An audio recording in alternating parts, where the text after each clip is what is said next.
Et même quand même les salariés énergétiques, bah, les salariés énergétiques, ah, moi j'aime bien, c'est ce que j'aime, c'est comment Sylvie et Jean-Charles, vous pouvez venir vous installer ici en fait. D'accord. Et après, pour les questions-réponses avec la salle, à mon avis, c'est plus sympathique de rester là.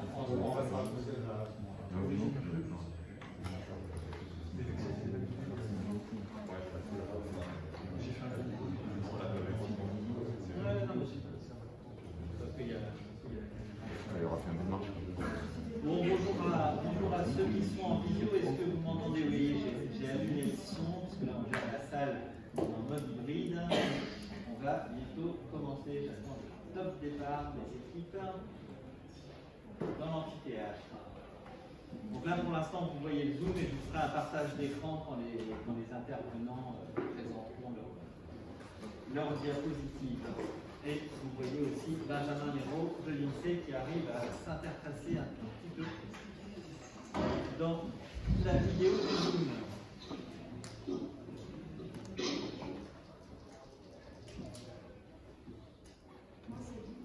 On commence?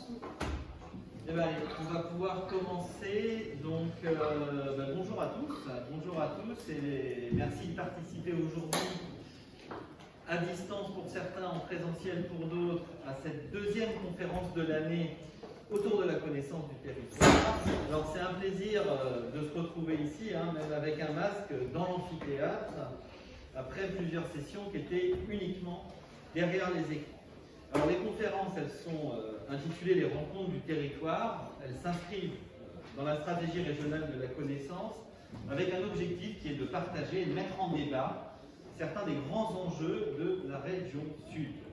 Donc ce cycle de conférences sur la connaissance du territoire, il a été initié par la région, par l'INSEE, en partenariat avec l'école de journalisme et de communication d'Aix-Marseille Université, et puis l'INSEE, qui est le laboratoire rattaché à notre école, et font partie aussi des partenaires, le Conseil économique, social et environnemental de la région, et le CESE.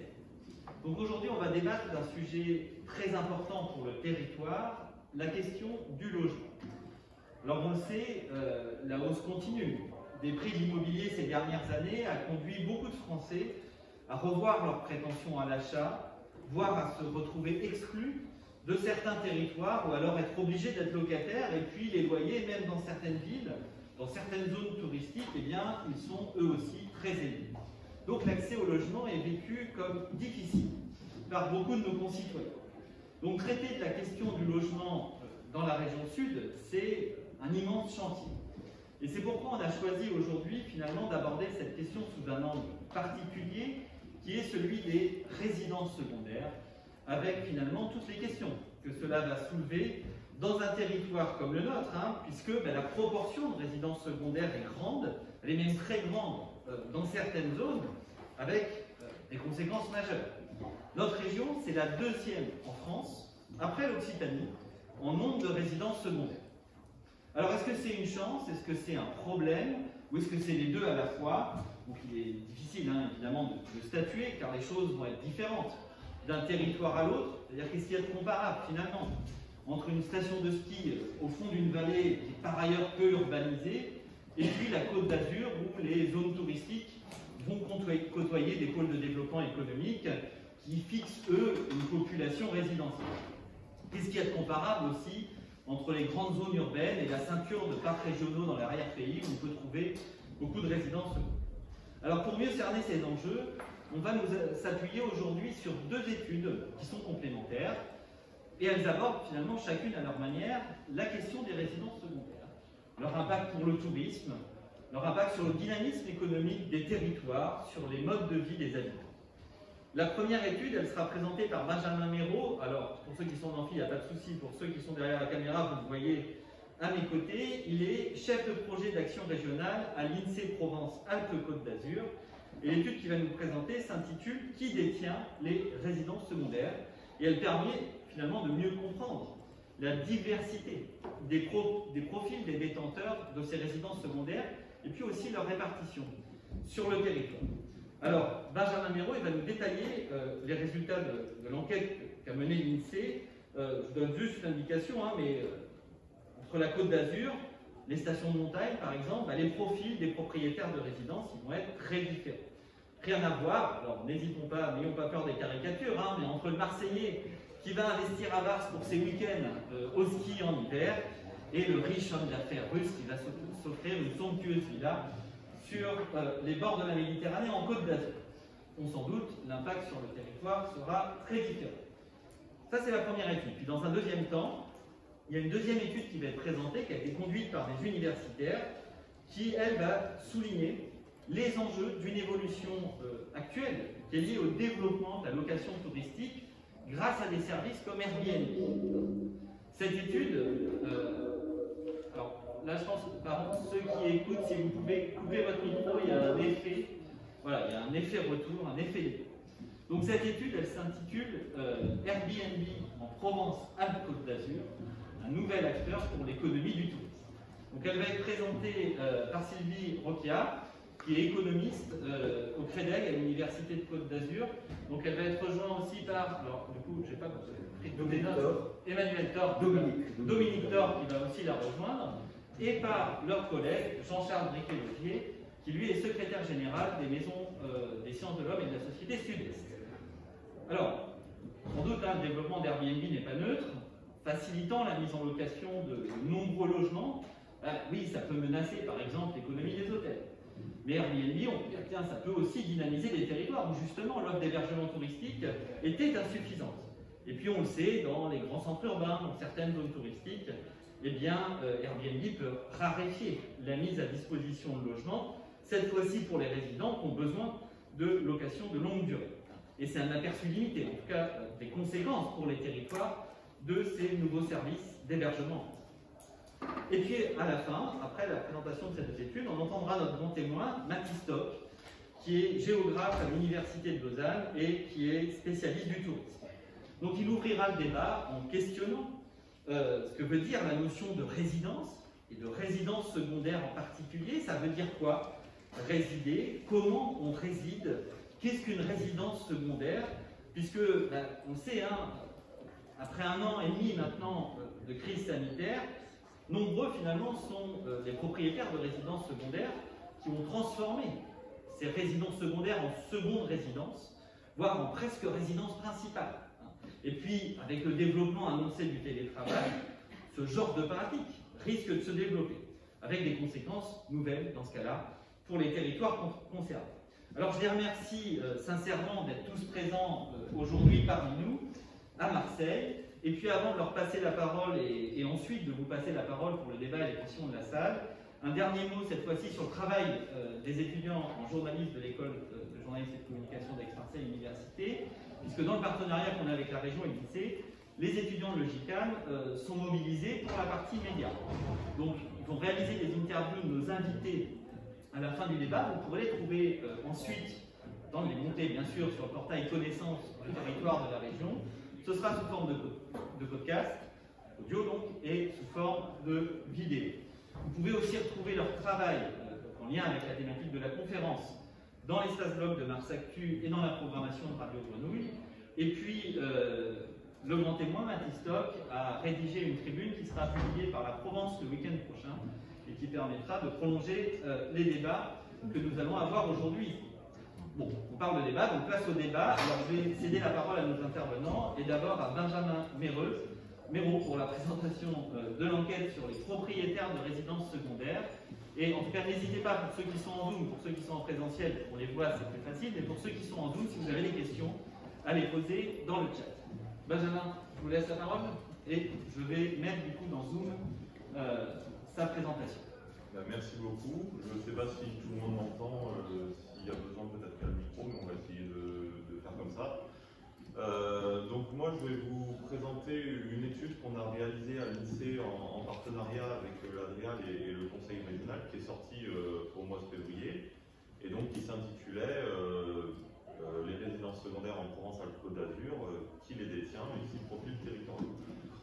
Donc en fait c'est simplement la présentation va se dérouler en 5 points. Tout d'abord je vous présenterai de quoi parle-t-on quand on parle de résidence secondaire.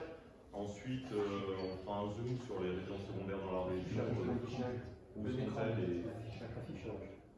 et Oui. Et Sur le micro, je pense. En plein écran, là. En plein écran, Ouais, ça. Dans l'affichage. dans l'affichage.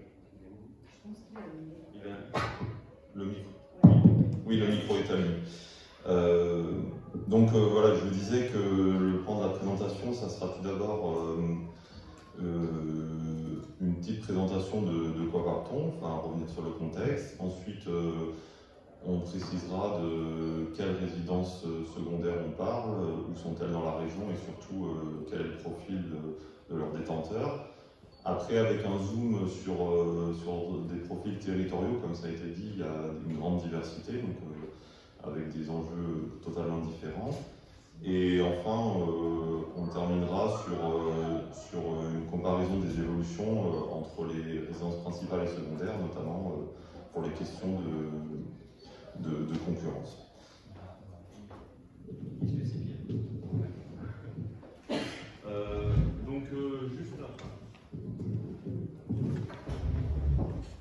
Juste un petit rappel sur le contexte. Donc, évidemment, l'intérêt de cette étude, c'est qu'on est dans une région touristique, plus de 1000 km de côte sur la mer Méditerranée, mais aussi des stations de ski, des parcs naturels, un patrimoine culturel, enfin voilà, beaucoup d'attraits qui font que le tourisme et les résidences secondaires en particulier sont très importants dans la région.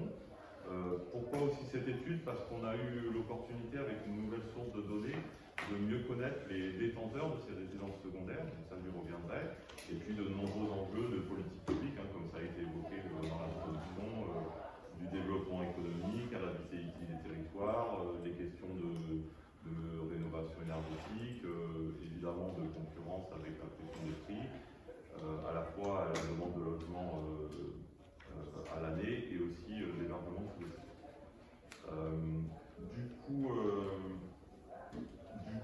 Simplement sur la source. Sur la source, donc une nouvelle source, donc un nouveau fichier. Donc c'est un fichier d'origine fiscale qui vient compléter la mesure qu'on pouvait avoir des résidences secondaires, puisque auparavant les résidences secondaires on les mesurait grâce au recensement de la population. Donc là, ce qu'il faut retenir, c'est que dans toute la présentation de cette étude, on entendra par résidence secondaire un logement meublé, affecté à l'habitation et non occupé en permanence et soumis à la taxe d'habitation. C'est bien la question fiscale. Donc par exemple, les résidences de tourisme, elles ne font pas partie du champ d'études. Et les avantages de cette source, c'est, comme je l'ai dit, de connaître des informations sur les détenteurs, leur lieu d'habitation, leur âge, leurs revenus, etc. Donc c'est toutes ces informations qui nous ont permis d'avoir des éléments. Donc tout d'abord, dans la région, donc une petite carte, donc on compte 470 000 résidences secondaires. Donc c'est en termes de volume, c'est la deuxième région de France derrière l'Occitanie. Et si on regarde en proportion de l'ensemble des résidences, on a 14,5% de ces résidences, ça représente 14,5%. Et là aussi, on est au deuxième rang derrière la Corse cette fois. Donc on est bien au-dessus de la moyenne nationale qui est de 8,8%. Et on voit déjà avec cette première carte qu'il y a des grandes disparités au niveau des territoires de la région. Alors toutes les cartes qui seront présentées, le découpage, c'est le découpage en intercommunalité. Donc on voit bien, notamment dans les territoires alpins, où on a des taux de résidence secondaire très élevés. On a parfois plus d'une résidence sur deux qui est une résidence secondaire. Et à l'inverse, en termes de volume, on est plutôt sur les grandes agglomérations et la Côte d'Azur. Donc voilà pour la localisation de ces résidences. Et au niveau régional, du coup, sur le profil des détenteurs. Alors, les détenteurs, on a parfois la confusion où on va parler de propriétaires. Alors, nous, on utilise plutôt le terme de détenteur parce que c'est pas toujours le propriétaire qui va occuper la résidence secondaire. En fait, dans à peu près 8% des cas, c'est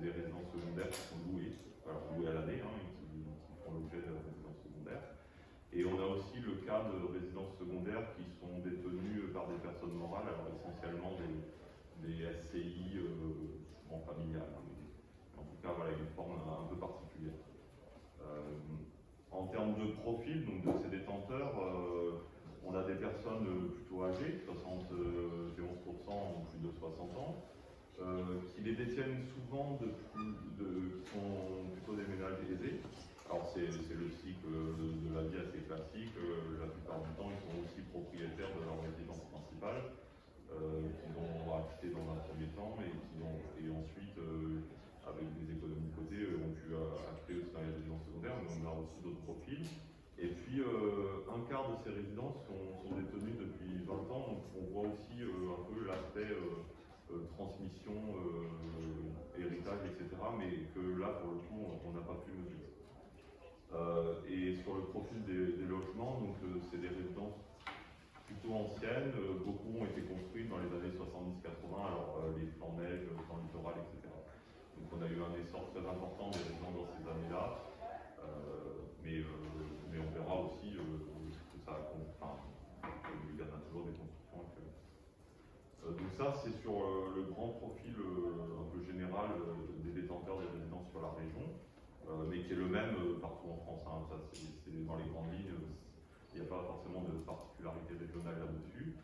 Après on s'est intéressé à finalement où vivent les détenteurs de ces résidences secondaires de Provence-Alpes-Côte d'Azur. Donc 40% vivent dans la région. Donc ils habitent dans la région et ils ont une résidence secondaire dans la région. Alors le détail par département, donc Rhône, Alpes-Maritimes, le Var, donc, qui sont évidemment les départements aussi les plus peuplés de la région. On voit quand même que les Alpes-Maritimes sont à peu près au même niveau que les Bouches-du-Rhône, donc il y a quand même une possession de résidences secondaires un peu plus importante que les Alpes-Maritimes. On a aussi 40% de ces détenteurs qui viennent d'autres régions de France métropolitaine. Donc en premier, c'est l'Île-de-France, qui là aussi est surreprésentée. Alors c'est pas étonnant parce que c'est une région plutôt riche. Enfin voilà, donc un certain nombre d'attraits sur la possession de la résidence secondaire. Auvergne-Rhône-Alpes aussi, de par sa proximité, qui vient en deuxième, et puis après tout un ensemble d'autres régions, alors l'Occitanie, la Corse, etc., mais à des niveaux un peu moins. Et puis on a ce 19% là qu'on voit sur le petit camembert, ce 20% d'étrangers. Alors l'étranger, en fait, c'est les personnes qui résident fiscalement à l'étranger, c'est pas du tout les nationalités. Et ce 19%, du coup, dans la diapo suivante, on va le voir, en fait, c'est vraiment une particularité de la région. On est à un taux qui est 2 fois supérieur à la moyenne nationale, mais aussi à toutes les régions. Donc là, on le voit sur le petit graphique, on est à 18,5%, 18,7% dans la région. La deuxième, elle est à peu près à 11%. Donc vraiment, on est quasiment au double des autres. Donc c'est vraiment une spécificité régionale. On a beaucoup de détenteurs de résidences secondaires qui résident fiscalement à l'étranger. Et si on regarde un peu dans le détail sur les pays de résidence, donc en premier c'est l'Italie, et là encore c'est une spécificité, alors c'est pas sans lien avec la proximité géographique, hein. Notamment on va retrouver la Corse aussi, où on va retrouver beaucoup d'Italiens. En deuxième, le Royaume-Uni. Alors le Royaume-Uni, dans à peu près toutes les régions, c'est le pays qui apparaît en numéro 1, donc là dans la région il est en numéro 2. Et puis après on va retrouver la Belgique, la Suisse, l'Allemagne, les Pays-Bas, la Suède, la Norvège. Et le premier pays non européen, c'est les États-Unis, dans la région, alors qui représente à peu près 2% des détenteurs qui résident fiscalement à l'étranger. Donc c'est assez minoritaire, et juste ce qu'on peut noter, qui est aussi un peu une particularité, on ne retrouve pas du tout l'Espagne dans ces pays. Après on le verra, mais j'en reparlerai sur la suite de la présentation, ils se dispatchent pas du tout de la même façon sur les territoires. Donc ce qu'on a pu montrer au cours de cette étude, c'est qu'en fait on a réalisé à partir des différents indicateurs statistiques qu'on avait sur toutes les résidences et des détenteurs, une typologie des territoires qui est présentée là sur la carte que vous avez à l'écran, et qui nous a permis de dégager des profils territoriaux assez différents. Alors, ces profils territoriaux, vous pourrez le remarquer, hein, ils recoupent des profils géographiques de la région, la mer, la montagne, etc. Ils ont quand même été construits sur une base statistique. Donc c'est ça qui va vous être présenté là sur la fin de cette présentation. Donc chacun des profils avec les enjeux qu'on a pu identifier, les caractéristiques principales. Donc le premier profil territorial, c'est ce qu'on a appelé l'arrière-pays. Alors l'arrière-pays provençal, barrois. Donc là, on a un taux de résidence secondaire qui est un peu inférieur à la moyenne régionale, qui n'est pas non plus faible, mais qui est un peu inférieur, avec une majorité de résidences secondaires qui sont des maisons plutôt de grande taille, plutôt anciennes. Avec quand même une distinction entre d'un côté ce qu'on retrouve en vert sur la carte, où là on est plutôt sur une part de résidents fiscaux qui vivent à l'étranger un peu plus importante, des niveaux de vie aussi un peu plus importants de ces détenteurs. Et puis sur la partie marron, plutôt des maisons de campagne détenues par des personnes qui vivent dans la région à proximité. Donc là, les enjeux sur ces territoires, c'est des enjeux économiques, de maintien de commerce, de faire vivre un peu ces territoires, aussi de préservation, réhabilitation de parcs anciens, et puis avec éventuellement, notamment dans la partie, la première catégorie, un enjeu éventuellement de concurrence avec le marché local, parce qu'on voit une montée en puissance de ces résidences secondaires. Voilà pour cette première catégorie qu'on a pu mettre en évidence. La deuxième, alors qui est un profil assez atypique et assez clair, donc c'est le profil des résidences secondaires de montagne. Donc là, évidemment, c'est des petits appartements qui sont dans ces zones de montagne. Le taux de résidence secondaire, comme je l'ai dit au départ, donc là, on est souvent dans ces territoires à plus d'une résidence sur deux qui est de la résidence secondaire, avec une particularité alors qui est pas vraie dans les Alpes du Nord par exemple, qui est un fort taux de détention de ces résidences par des personnes qui vivent dans la région, notamment en Bouches-du-Rhône, et un petit peu pour les Alpes-Maritimes, vraiment pour les stations, on va dire, de proximité. Donc là, les enjeux, ils sont complètement différents. On va être sur des enjeux d'occupation. Hein, c'est ce qu'on appelle des volets clos, voilà, des logements qui restent fermés une partie de l'année. Pas du tout de question de concurrence, puisque à la fois en termes de type de logement, en termes de profil et d'utilisation, on ne va pas être en concurrence avec les résidences principales des locaux. Et puis un enjeu aussi de rénovation, puisque c'est beaucoup des résidences qui ont été construites dans les années 70-80, qui commencent à vieillir, qui sont plus forcément au point de vue des attentes des personnes. Donc voilà, des enjeux très spécifiques. Le troisième profil, c'est le littoral. Alors le littoral européen qui commence dans toute la Côte d'Azur, commence sur la Côte d'Arvor. Donc là, c'est également des appartements plutôt petits, alors un petit peu moins que sur la montagne, mais quand même des petits appartements. On a des taux de résidence secondaire alors, qui parfois peuvent atteindre les 1 sur 2, hein, notamment dans le zone de Saint-Tropez, voilà, mais qui sont souvent quand même un petit peu inférieurs, parce qu'on est sur des zones plus urbanisées, avec une très forte proportion de détention par des ménages extérieurs à la région, autres régions et aussi pays étrangers, en particulier l'Italie, alors surtout sur la Riviera et le Royaume-Uni. Et on est sur un profil de détenteurs, c'est des ménages qui ont des niveaux de vie vraiment très aisés, bien au-dessus de la moyenne, à la fois de la moyenne des personnes qui vivent dans leur résidence principale, mais aussi de la moyenne des détenteurs de résidence secondaire, et plutôt plus âgés. Donc Donc là, il y a des vrais enjeux de concurrence entre résidences principales et résidences secondaires, tension sur les marchés du logement, avec des fortes progressions justement de ces résidences secondaires et une forte concurrence. Et puis aussi un enjeu d'occupation avec des personnes qui sont détenteurs et qui vivent plutôt loin, donc qui n'ont pas forcément l'opportunité de l'occuper toute l'année. Dernier profil, c'est ce qu'on a appelé les zones urbaines. Alors c'est essentiellement par l'effet volume de la métropole AMP. Donc là, on est sur un profil complètement différent, une détention des personnes qui résident très proches de leur résidence secondaire.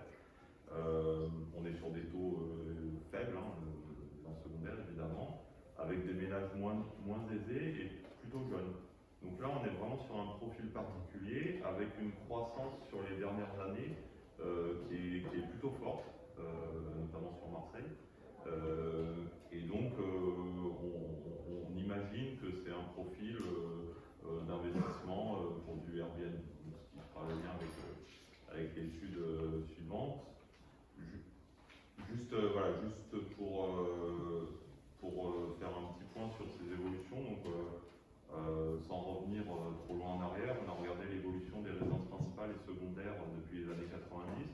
Alors ce qu'on voit, c'est qu'il y a un basculement à partir de 2010 avec les résidences secondaires qui évoluent plus fortement que les résidences principales. Et là aussi, on pense, alors sans forcément avoir de chiffres à l'appui, que c'est dû en partie à l'essor du Airbnb. Voilà, donc juste très rapidement, on laissait la parole pour la seconde étude. Ce qu'il faut retenir, c'est que dans la région, on a 470 000 résidences secondaires, ça représente 14,5% des logements. On se situe au deuxième rang. La moitié de ces résidences secondaires, elles sont à moins de 2 km du littoral. Elles sont beaucoup en volume sur le littoral, et à moins de 2 km, donc vraiment proche de la côte. Et on a quand même dans les zones de montagne plus d'un logement sur deux qui sont des résidences secondaires. Une spécificité de la région, c'est les détenteurs qui vivent à l'étranger, donc plus de 20%, et nos profils territoriaux qu'on a pu mettre en évidence, que vous pouvez retrouver sur la dernière carte, avec des enjeux très spécifiques à chacun de ces profils.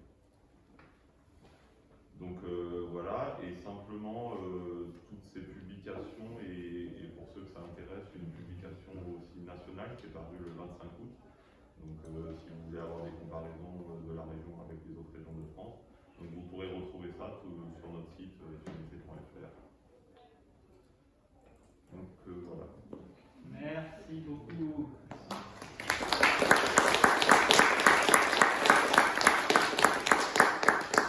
Merci Benjamin. Donc là on a un premier aperçu en tout cas sur la répartition des résidences secondaires et puis ceux qui les détiennent fiscalement, en tout cas qui sont repérables avec cette méthode-là. Et comme on a fini sur Airbnb, c'est très bien. Je n'avais pas demandé de transition, mais elle était parfaite. Donc voilà, donc on va accueillir maintenant les équipes de l'Université Nice Côte d'Azur justement pour qu'ils puissent présenter leur étude sur Airbnb.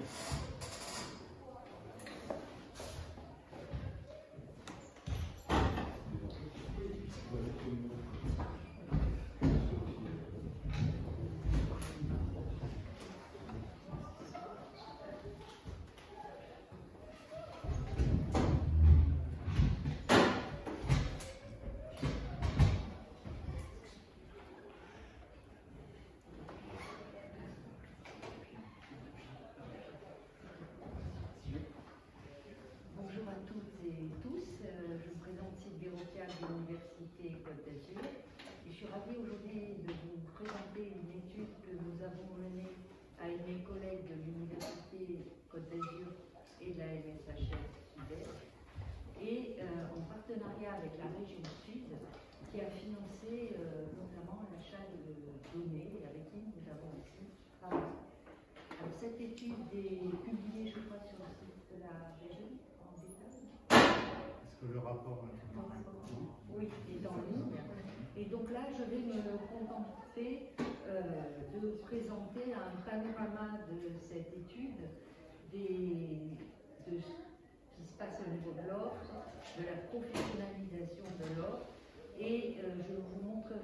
à ce sujet que les offres d'hébergement ont augmenté régulièrement et assez fortement, ce qui a permis d'accroître les capacités d'accueil sur tous les territoires de la région. Nous verrons aussi que cette offre de logement a permis de dynamiser la location touristique en facilitant l'entrée et la sortie de nouveaux acteurs sur le marché, que ces acteurs soient des particuliers ou des professionnels. Et nous verrons que pratiquement tous les territoires, tous les départements ont bénéficié de cette croissance. Cependant, les disparités existantes entre les différentes localisations du tourisme demeurent. Donc, il n'y a pas de changement à ce niveau-là. Alors, nous finirons par quelques mots sur la crise sanitaire, parce que, comme vous le savez, de nouvelles opportunités en matière de tourisme sont apparues avec la crise sanitaire, et il semblerait que le modèle économique Airbnb, et notamment la flexibilité qu'il offre au niveau de la localisation, ait été utile pour que certaines zones assez désertées saisissent ces nouvelles opportunités. Alors les résultats sont provisoires et nous le verrons. Alors je ne vais pas vous embêter avec la méthodologie, je vais simplement rappeler que nous avons travaillé sur 3 fichiers assez conséquents de données. Ces données portent uniquement sur l'offre d'hébergement et ces données ont été acquises auprès de la société RDN. Je vais aussi préciser que tous les résultats que je peux vous présenter peuvent être obtenus à différentes échelles territoriales. Donc nous présentons au niveau des communes ou des EPCI, mais nous avons travaillé les bases et nous pouvons les présenter au niveau IRIS ou au niveau département IRIS commune. Oui, alors, ce rapport d'activité, 365 000 enregistrements, si on pose une question, concerne 265 000 Airbnb et pour environ 100 000 HomeAway. Mais les données HomeAway ne sont apparues qu'en 2017-2018 pour certaines communes. Et donc dans l'étude, nous ne retenons qu'Airbnb pour avoir une vision à partir de 2015, là où tous les départements entrent dans la logique de la plateforme. Alors je précise enfin que nous travaillons sur les données concernant les annonces actives et non pas sur les annonces créées. Alors une annonce est active au sens où nous l'avons défini, mais aussi d'Airbnb. Une annonce est active si elle a fait l'objet, est active dans l'année, si elle a fait l'objet d'au moins un jour disponible sur la plateforme ou un jour de réservation. Donc nous travaillons sur les annonces actives et comme vous pouvez le voir, on observe une croissance très importante du nombre d'annonces actives dans les premières années de la plateforme. Alors la plateforme commence en 2009, mais pour tous les départements, nous commençons à avoir des résultats à peu près solides en 2015. Donc une croissance très forte pour certains départements et puis une stabilisation à partir de 2017-2018 de la croissance du nombre d'annonces actives. Tous les départements enregistrent une hausse du nombre d'annonces actives et si on rapporte au nombre d'habitants, on s'aperçoit que dans le 0,5 notamment, je parlerai en 0,5, 13, etc., eh bien on a en 2019 à peu près 74 annonces pour 1000 habitants. C'est à mettre en relation avec le taux de résidence secondaire, je suppose, dans ce département. Alors, l'offre régionale, donc là je vais me contenter de vous donner un petit peu un panorama sur cette offre régionale. Il s'agit essentiellement d'une offre de logement entier. Une offre de logement entier dès le démarrage de la plateforme, c'est-à-dire en 2015, on va dire, plus de 80% des logements sont des logements entiers Et c'est une distinction qui est importante en économie, puisque ce que l'on appelle un logement entier, encre est assimilé à de la location d'un logement entier, tandis que quand on parle de chambres partagées, de chambres privées, etc., eh bien on entre dans ce qu'on appelle généralement l'économie du partage ou l'économie collaborative. Donc là, les chiffres sont relativement clairs, quel que soit le département, nous sommes dans le cadre de logements entiers sur les offres Airbnb. Alors, on va avoir quelques chiffres maintenant. Tous les territoires de PACA ont bénéficié donc de la croissance du nombre d'annonces actives, mais comme le montre cette première diapositive ici en bleu, qui concerne le nombre de jours réservés, eh bien, on s'aperçoit que les réservations restent beaucoup plus nombreuses dans les zones urbaines et touristiques, alors du littoral, et aussi un petit peu dans les territoires de montagne. Donc, on s'aperçoit qu'il y a une forte polarisation des réservations, des jours réservés sur les zones traditionnelles touristiques. Ce sont des diapos de 2019. Cette polarisation, on l'observe également pour les revenus. Forte polarisation des revenus aussi dans les zones touristiques traditionnelles. Alors ici, on a choisi de raisonner au niveau commune. Dans ces deux diapositives, ce sont les communes qui sont représentées. Et on voit que certaines communes captent en 2019 des revenus qui se situent entre 10 millions et 111 millions. Alors en 2019, les communes qui ont le plus généré de revenus grâce à la plateforme Airbnb, la première c'est Nice avec 111 millions, et la seconde c'est Cannes, et j'ai oublié le chiffre. Donc c'est juste derrière 110. Donc les deux communes qui récoltent le plus de revenus, c'est Nice et Cannes. Donc ça c'est un point important, cette polarisation des réservations et des revenus sur les zones traditionnelles touristiques de la région PACA. Alors, au niveau, départemental, alors je retiens le niveau, l'échelle départementale, surtout pour comparer de manière plus simple les différents territoires et voir l'évolution dans le temps. Eh bien, on s'aperçoit qu'il y a eu une hausse régulière du nombre moyen de jours de réservation, puisque vous voyez ici, tous les départements voient le nombre de jours réservés augmenter depuis 2004. En 2019, vous pouvez constater que le nombre moyen de jours réservés dépasse 60 jours dans tous les départements. Ce sont des moyennes, je le sais, il y a des différences, mais nous sommes au-dessus de 60.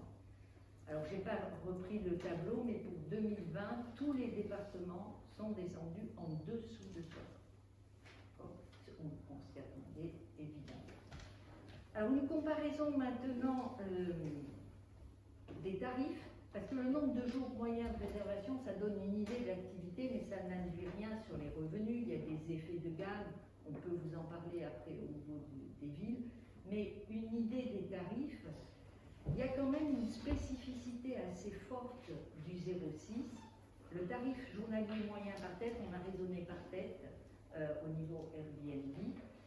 Le tarif moyen journalier par tête est toujours en légère croissance dans le 0,6, c'est léger, alors qu'il aurait tendance à se stabiliser et même à baisser dans le 0,5 et même dans le 83, voire le 84. Donc, globalement, il y a une certaine stabilité, mais vous voyez que les tarifs dans le 0,6 sont quand même au-dessus des autres départements. Alors, le revenu annuel moyen par annonce active. Le revenu annuel moyen par annonce active, eh bien, ici, là aussi, attention, nous ne tenons pas compte de la diversité des offres, mais on s'aperçoit qu'il a augmenté régulièrement, à peu près dans tous les départements. Donc, nous voyons que même le 0,4 où il se stabilise et le 0,5 aussi, nous sommes sur une pente plutôt ascendante. L'augmentation est nettement plus élevée dans le 0,6. Et globalement, eh bien, qu'est-ce qu'on peut dire? Eh bien, Airbnb permet aux détenteurs des annonces de capter un revenu annuel conséquent, puisqu'il se situe en moyenne, en 2019, entre 5 000 et 8 000 euros par annonce dans l'année, donc c'est 2019. Les données existent. Consolidé, je suppose. Ah, le consolidé, non. Non, les données, elles n'existent pas. Mais je répondrai peut-être après aux questions. Alors, donc, cette statistique, évidemment, est... Alors, je vais revenir en arrière. Voilà. Alors, ce qui est intéressant aussi dans cette statistique, c'est qu'on voit qu'un département comme le 06, mais aussi comme le 13, qui sont des départements assez urbanisés, eh bien, ce sont des départements où la hausse des revenus s'observe. Donc, hausse des revenus qui continue jusqu'en 2019 pour le 13 et le 06. Alors, au niveau PACA, en 2019, la plateforme a généré au total 1,1 milliard de revenus, d'après les données RDN. D'accord? Nous n'avons pas les moyens de vérifier autrement. 1,1 milliard d'euros de revenus, estimés donc grâce aux données RDNA, et on estime, alors là c'est une estimation théorique, une capacité d'accueil, elle est en dessous, de 680 000 personnes. Voilà, on reviendra après sur ce type de calcul si vous voulez. Alors cette distribution des revenus a un caractère saisonnier, elle a un caractère saisonnier, donc je pense que là, ce n'est pas une révélation.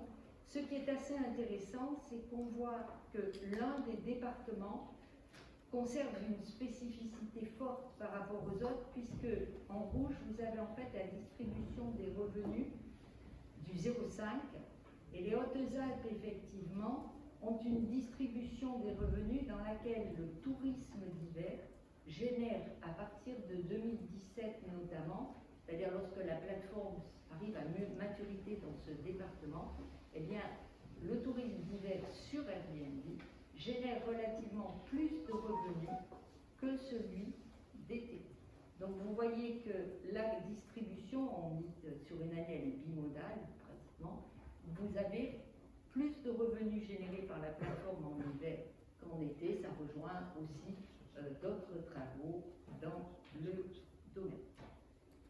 Alors, nous aimerions maintenant vous parler d'un aspect qui nous tient à cœur, c'est la professionnalisation de l'offre, puisque une de nos hypothèses, c'est que la professionnalisation de l'offre Airbnb a augmenté depuis l'apparition de la plateforme dans notre région. Alors, par professionnalisation, nous entendons d'abord que les offres émanent de professionnels de la location, du tourisme, mais aussi de professionnels qui fournissent des services comme les conciergeries, l'entretien, la gestion du bien, etc. Nous faisons référence aussi, et pas simplement aux professionnels, nous faisons référence aussi aux particuliers.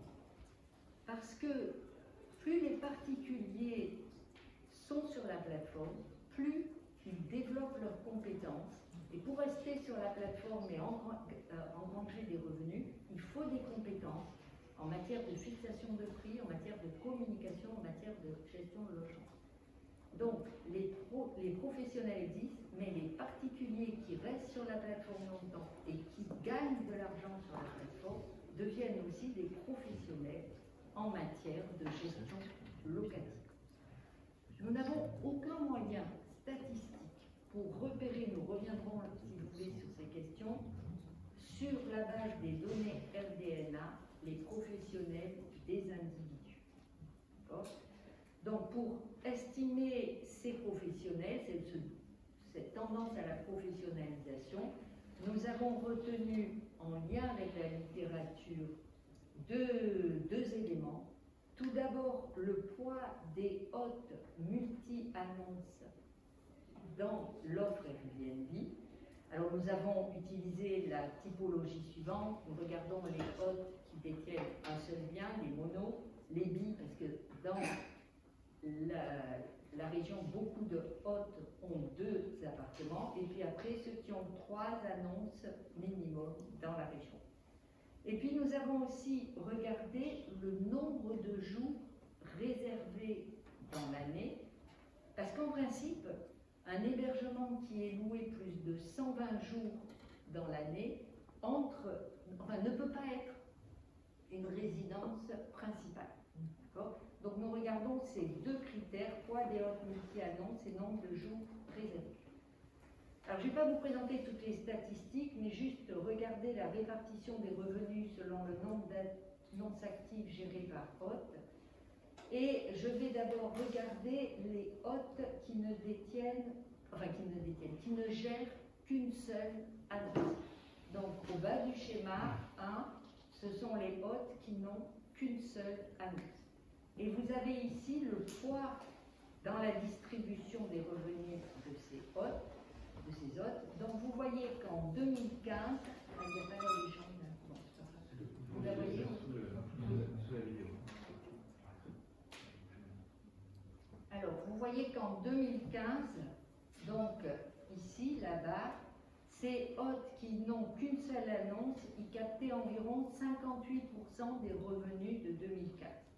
Et puis on voit qu'au fur et à mesure, en 2019, ces hôtes ne captent plus, alors je crois qu'on est autour de 47-48%. Donc leur part dans la distribution des revenus dans ces années-là, dans ces 4 ans, a diminué de 9 points. Alors qui a profité de cette baisse dans la répartition? Eh bien, ce sont les hôtes multi, c'est-à-dire ceux qui détiennent de 3 à plus de 100 annonces sur la plateforme en PACA, d'accord? Et parmi ces hôtes, ceux qui ont le plus capté, qui ont le plus récupéré de revenus, on le voit, ce sont les hôtes qui détiennent entre 11 et 100 annonces sur PACA. Alors eux, je crois qu'ils ont gagné entre... Alors ils étaient à 8 sûrement % de la distribution 2015 et ils ont dû passer à, je ne sais pas, 13, 14, je ne sais plus. Alors d'un point de vue économique, on peut se dire que ces hôtes qui détiennent entre 3 et 100 annonces se sont avérés plus efficaces dans la gestion notamment de leurs biens, parce que, je n'ai pas les statistiques, mais ils sont restés dans un nombre, l'effectif est resté équivalent relativement. Donc ce n'est pas un effet dû à la plus grande activité de ces hôtes, ils sont restés équivalents en effectif, ne représentent que 7% les hôtes de plus de 3 annonces. Alors la professionnalisation, elle s'observe aussi par rapport au nombre de jours réservés pour une annonce active. Alors ici, nous allons regarder uniquement les annonces qui ont, en cumulé dans l'année 2019, eu plus de 120 jours dans l'année. C'est un critère important pour nous, pour la professionnalisation. On est à 20 minutes. Alors, la première,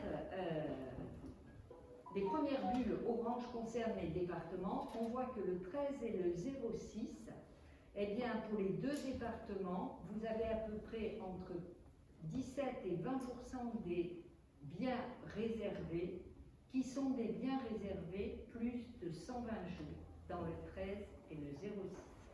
Alors, le 9504 sont situés pas très loin. Et vous avez aussi une autre statistique, c'est que cette proportion de biens réservés plus de 120 jours dans l'année est en forte croissance. La croissance est de l'ordre de 25% pour l'ensemble de ces départements. Mais ce qui nous interpelle le plus, et ce que nous avons voulu regarder, c'était ce qui se situait au niveau des villes. Et je rejoindrai là les remarques qui ont été faites en introduction aussi par mes collègues sur les tensions au niveau du logement. Et vous voyez que Marseille et Nice sont deux villes dans lesquelles la proportion des biens réservés plus de 120 jours dans l'année dépasse 25% et qu'elle est en croissance de l'ordre de 20%.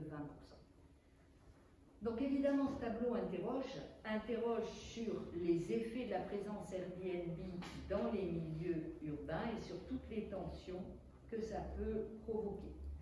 Alors une dernière statistique, c'est effectivement le problème des locations longue durée cumulées sur Airbnb.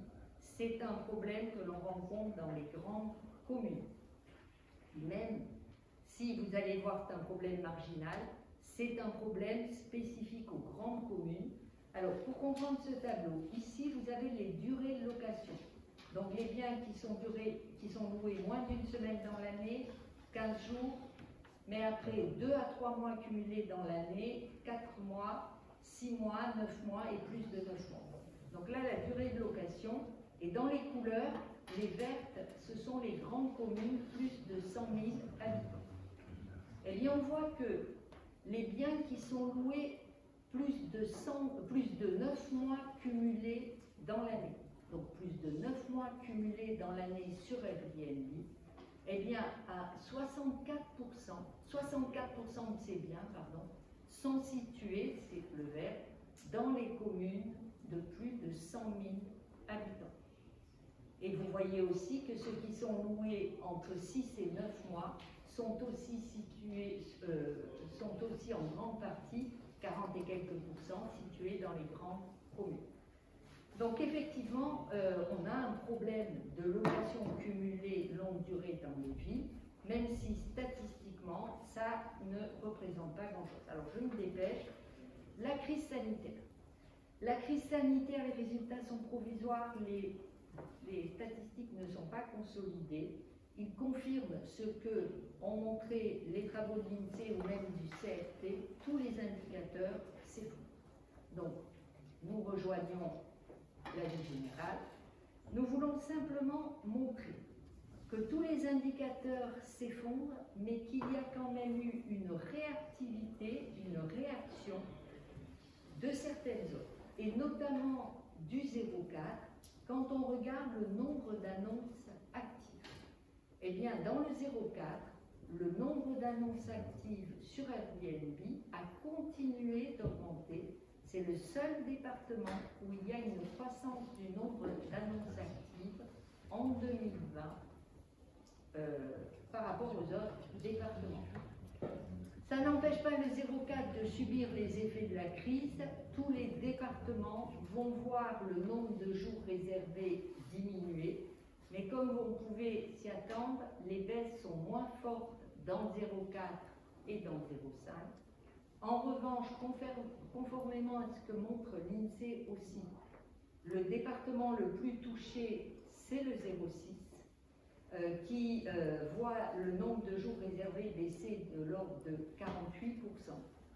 Et enfin, par rapport au nombre de revenus, par rapport au montant des revenus, eh bien, vous voyez aussi que le revenu actuel des propriétés situées dans le 0,6 a considérablement, davantage baissé que dans les autres départements.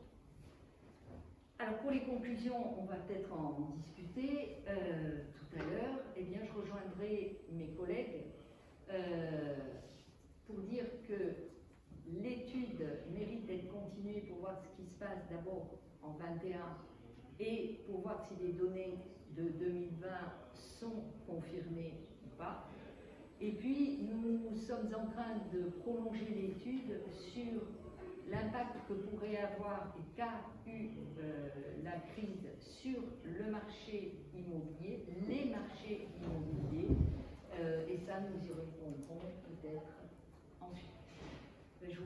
Merci pour votre attention. Merci beaucoup.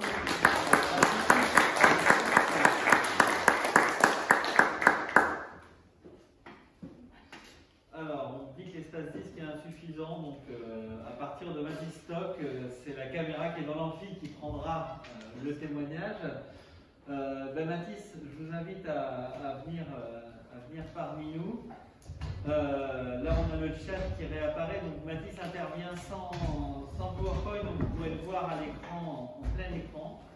On va entendre son intervention, et puis après, l'idée, ce sera vraiment d'avoir un échange tous ensemble pour la dernière partie de cette rencontre du territoire. Voilà, Mathis est arrivé parmi nous. Bonjour Mathis, je vous laisse la parole. Oui, merci beaucoup. Je suis ravi d'être ici. J'ai fait hier le chemin Lausanne-Marseille. J'en profite juste brièvement pour me présenter, pour que vous sachiez un petit peu de quel point de vue je parle. Donc je suis géographe, je suis professeur de géographie spécialisé dans le tourisme à l'Université de Lausanne. J'ai grandi en Allemagne, j'ai fait mes études en France et maintenant je travaille en Suisse. Donc je fais dans ma vie ce qu'on appelle un habité polytopique, ce qui est justement le sujet d'aujourd'hui, n'est-ce pas? C'est résidence secondaire, multi-résidentialité. Donc je vais en parler un petit peu.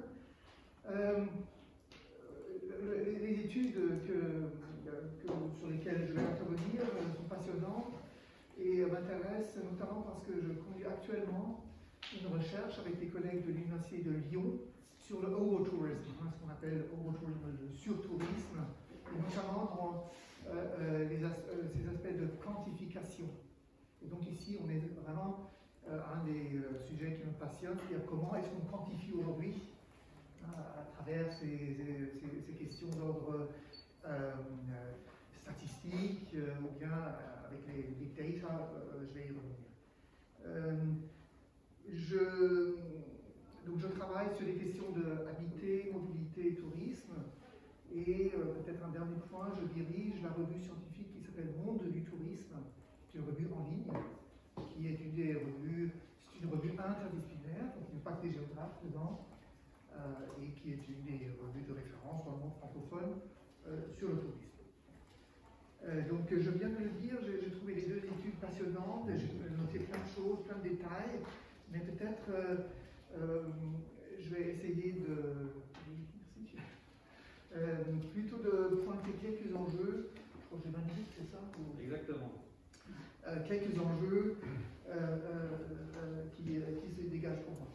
Dans un premier temps, c'est un des premiers enjeux, on parle de lieux touristiques, et quand on parle de lieux touristiques, notamment dans le territoire PACA, on parle de lieux touristiques souvent anciens. Donc le développement des réseaux secondaires ou d'Airbnb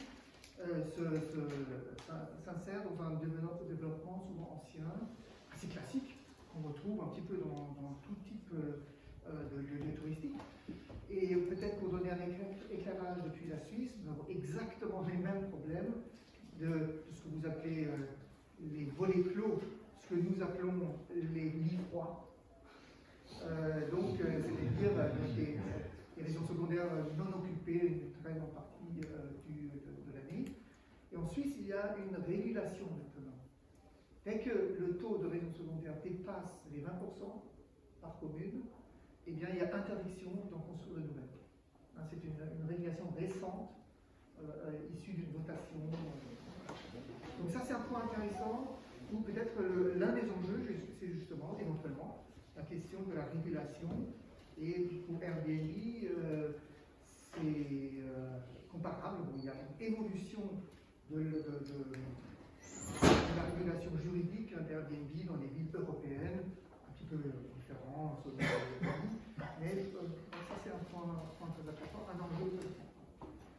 Le deuxième enjeu que j'aimerais pointer, c'est quels usages de ces régions secondaires. C'est-à-dire que comment ces régions secondaires, qui sont définies juridiquement, fiscalement, sont réellement utilisées, sont réellement habitées. Parfois, ils sont justement habités. usage de loisirs, de tourisme,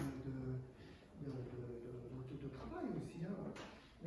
Mais parfois ce sont aussi des véhicules d'investissement, hein, des simples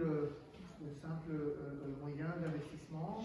Et je pense que ça, ce serait un point à approfondir, c'est-à-dire que comment finalement ce que nous nommons du point de vue juridique et administratif et fiscal une résidence secondaire, comment est-elle réellement appliquée, utilisée, parce que ça nous permettrait justement de mieux comprendre si c'est justement dans quelle mesure c'est un volet clos et dans quelle mesure c'est simplement un immobilier, disons, d'investissement, de prestige, parfois on part de l'argent, hein, comme ça, dans la financiarisation de l'immobilier, justement dans le contexte de taux d'intérêt relativement bas, qui permet justement d'utiliser l'immobilier comme un refuge aussi. Je pense que les résidences secondaires sont visées par ça. Le troisième enjeu que je vois et qui est lié aussi à cette question des usages, c'est comment définir ou qu'est-ce qu'on appelle résidence secondaire. Il me semble que c'est très important et l'étude INSEE donne une réponse, mais il faut quand même se rendre compte que on a des automatismes de langage, on aime bien, bon, il y a la résidence principale, la résidence secondaire, point. Mais au fait, justement, c'est aussi en lien avec les usages, dans la recherche, on a montré que c'est une multirésidentialité souvent qui se met en œuvre. Donc il n'y en a pas deux, donc il y en a 3, 4, 5, auxquels les personnes ont accès. Ce n'est pas nécessairement une propriété, ce n'est pas seulement une location. En France, et en Suisse aussi d'ailleurs, hein, il y a quelques pays comme ça qui ont cette tradition de maison familiale. La Suisse, la Suède, la France sont des exemples où il y a un usage de maison familiale pour se retrouver dans les fêtes, etc. en France. Et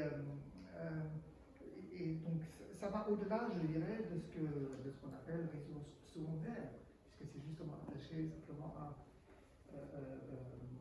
une propriété ou à une habitation en quelque sorte. Et donc, c'est pour ça que je pense que pour aller un petit peu plus loin dans l'étude des usages de ces logements, il faudrait se poser la question de la multirésidentialité et éventuellement, c'est ce que j'ai appelé dans mes recherches, un habiter polytopique, donc le fait d'habiter de multiples lieux pour différentes fonctions, pour différentes raisons, dans différentes intentionnalités, travail, loisirs, etc. Donc, ça c'est pour moi le troisième point. Le quatrième point, le quatrième enjeu que je vois, c'est le lien qui a été énoncé tout à la fin de l'étude Airbnb, le lien entre Airbnb et marché locatif, marché immobilier principal en quelque sorte. On a des exemples dans des villes européennes, notamment à Berlin, où il y a un clair lien entre la montée du niveau des loyers et Airbnb dans certains quartiers, pas de façon uniforme, hein, mais de façon assez concentrée, par exemple à Kreuzberg. Et donc il y a là des mouvements sociaux contre Airbnb.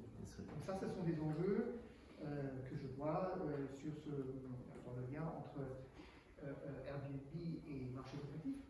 D'autant plus que probablement pour la première fois dans l'histoire urbaine, il y a une concurrence entre tourisme et immobilier, marché immobilier en quelque sorte. Donc ça c'est, je trouve très intéressant quand on regarde de façon historique comment les villes se sont constituées, que le tourisme, c'est pour ça qu'aussi il y a des mouvements sociaux appelés donc overtourisme, contre le surtourisme, se sont emparés de ce sujet. Pendant très longtemps, le tourisme n'a pas du tout fait l'objet de contestation.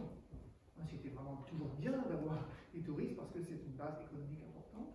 Et aujourd'hui, peut-être un petit peu moins aujourd'hui après sanitaire de 2020. Entre 2015 et 2020, il y a eu une contestation importante et je pense que ça va se poursuivre.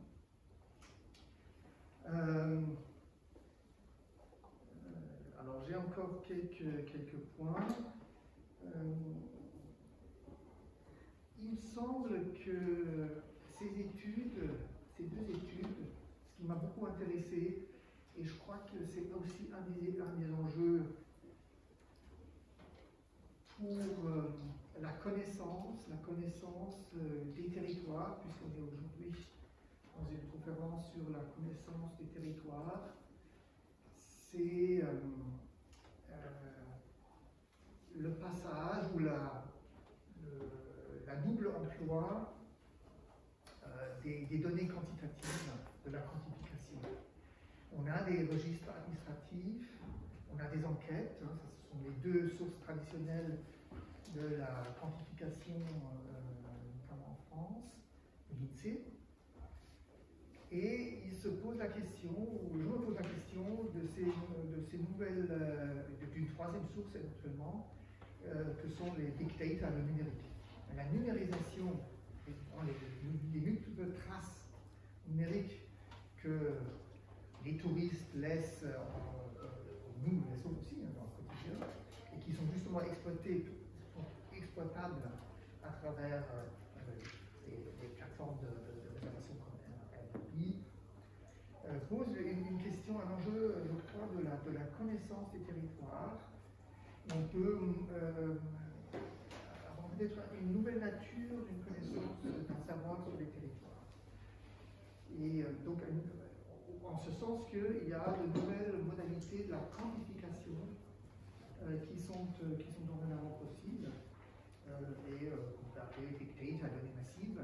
Il y a déjà des exemples. Alors, on pourrait voir justement ces pratiques de web scraping comme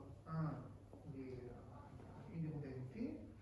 Une autre modalité également mise en œuvre par il me semble que c'est le comité régional du tourisme, CRT, qui travaille avec Orange, l'opérateur télécom Orange, à travers son unité Fluvision, qui vendent justement à des collectivités territoriales des données issues du traçage des touristes, enfin de tout le monde, ça peut être ciblé sur les touristes, pose justement la question d'une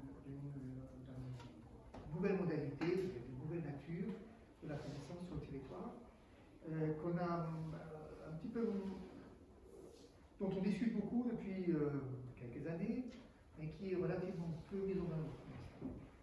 Donc, par exemple, ça m'intéresserait de savoir, à l'INSEE, est-ce qu'il y a une réflexion sur une quantification du tourisme par des big data,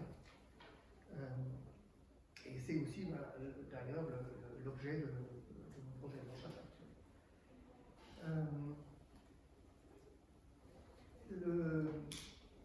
Peut-être en lien. Non, ça je ne pas. Alors, j'ai encore deux points qui me semblent assez importants. Après, je vais terminer. Il me semble que la crise sanitaire a modifié un petit peu ce que j'appelle dans mon jargon les modes d'habiter, la manière d'articuler différents lieux, les manières d'être mobile, et notamment le partage entre travail et loisirs. Il me semble que ça touche directement les résidences secondaires, en ce sens que justement il y a maintenant une réflexion qui est beaucoup engagée sur justement la localisation du lieu de travail par rapport au lieu de résidence, avec la montée en puissance de ces outils numériques comme Zoom, d'ailleurs on est un magnifique exemple de ça. Et ce n'est pas tellement que les outils n'existaient pas depuis très longtemps. D'ailleurs, depuis,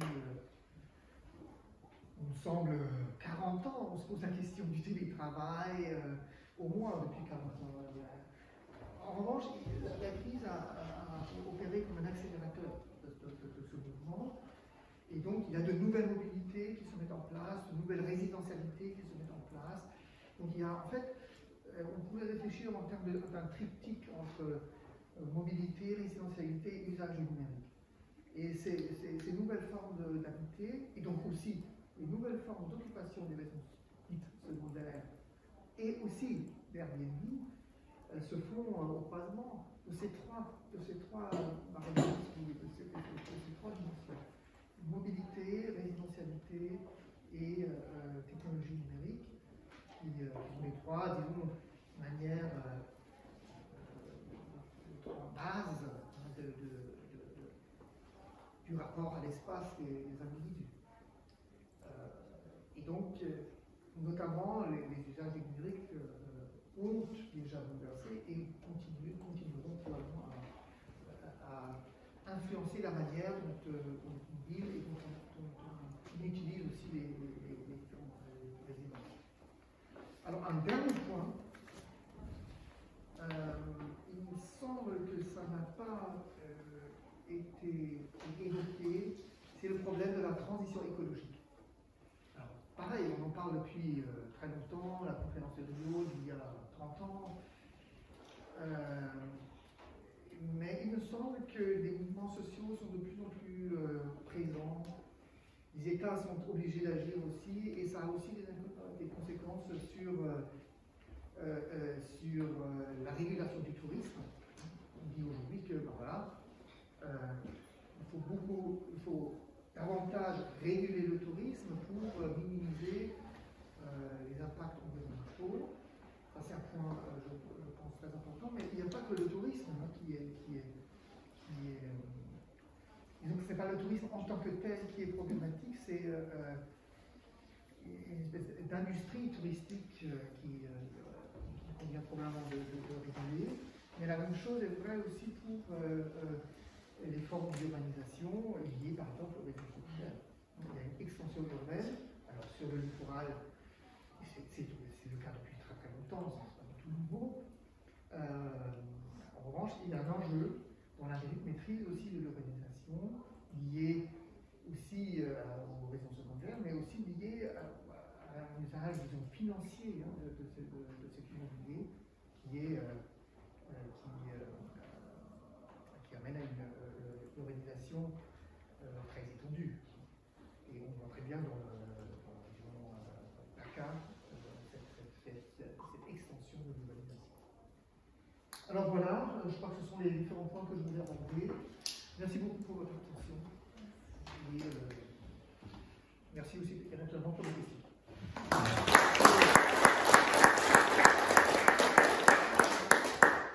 Merci Mathis. Alors on va faire un jeu complexe de questions entre le chat de Zoom et la salle. Donc il y avait une première question, je crois, dans le chat de Zoom. C'est les secondes résidences pour le travail. Et puis Mathis l'a évoqué aussi un peu, puisqu'on entend beaucoup parler depuis la crise sanitaire, notamment par exemple de Parisiens qui, refroidis par le premier confinement, ont décidé d'investir dans la périphérie parisienne, c'est-à-dire dans des régions qui n'étaient pas nécessairement très touristiques jusqu'alors.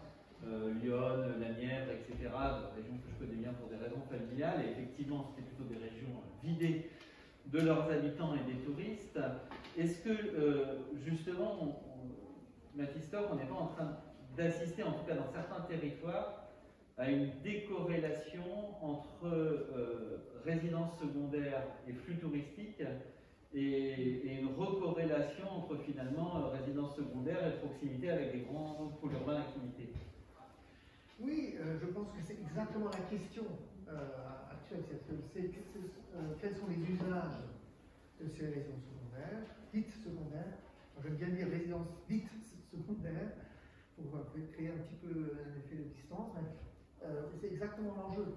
Et la question, dans quelle mesure on avait une image plutôt usage touristique de ces résidences, et donc bien sûr lié à des temporalités aussi.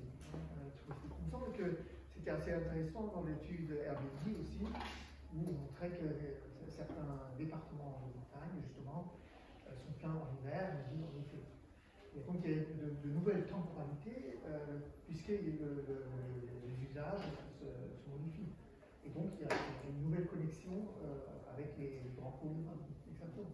Alors après, je ne sais pas, pour ceux qui ont fait les études sur la région, où là finalement, est-ce qu'on peut constater ce phénomène où l'INSEE ou Airbnb, en gros la proximité des grandes zones urbaines avec un arrière-pays qui verrait se développer les résidences secondaires, qui sont des résidences alternatives au confinement dans un appartement, clairement. Pour Airbnb, pour l'instant, on n'a que les données 2020, donc oui. C'est beaucoup trop tôt. Donc il faudrait voir sur au moins dans 3 ans peut-être. Le problème, c'est que ce genre d'affectation des résidences n'est pas capté par Airbnb. Oui, avec les données Airbnb, on ne peut pas. Et sur l'INSEE, c'était pas un peu l'indication, notamment sur tout ce qui était en gros Alpes de Haute-Provence, les régions les plus proches des centres urbains par rapport à Marseille. Oui, alors c'est vrai que bon, sur la question de la crise, effectivement, on a des données un peu anciennes sur comment ça s'est passé, mais par contre, sur ce lien entre vraiment attrait touristique et résidence secondaire, alors ce qu'on n'a pas forcément fait là, dans l'étude, mais qu'on pourrait éventuellement regarder, c'est effectivement le tourisme classique, traditionnel, on peut le capter avec les hébergements touristiques, etc. Et on peut voir, on pourrait regarder effectivement s'il y a des zones où on a une forme de décorrélation avec des résidences secondaires, sans pour autant qu'il y ait des hébergements touristiques à proprement dit. Et il y en a, enfin, on l'a vu un peu effectivement sur certains territoires, ce qu'on avait appelé les arrière-pays, etc. On pourrait regarder avec le recul et notamment la crise sanitaire si cet effet s'est amplifié. D'accord, bon, bah, du coup, je vais voir s'il y a une question dans la salle. Oui, alors peut-être faire passer le micro pour les gens en visio puissent l'entendre. Oui, bonjour. C'est une question concernant l'étude sur Airbnb. Vous n'avez pas du tout parlé de l'état du logement et de la nature des logements qui font l'objet d'Airbnb. Et moi, il me semble que quand même, quand vous parlez de valeur moyenne, de revenus moyens par annonce, il y a quand même un monde entre le mas magnifique à Saint-Tropez, loué à des Émirats arabes pendant l'été, et le petit studio du panier qui est loué par son propriétaire. Donc, est-ce que vous avez des éléments là-dessus? Et est-ce que vous avez des éléments aussi sur l'état des logements, puisque à Marseille, je me souviens d'un article où il se trouvait qu'il y avait des logements Airbnb dans un immeuble en péril, entre autres. Voilà. Pas que vous pouvez répondre. Je vais essayer de répondre au point. Je vais essayer de répondre au point à la première question, parce que la deuxième, on aura du mal. On n'a pas de données qualitatives sur l'état des logements. En revanche, ce qu'on peut voir, c'est une comparaison du nombre de jours d'occupation et du revenu dégagé. Et par exemple, on a fait une étude très précise pour Nice, qui est la plus grande ville.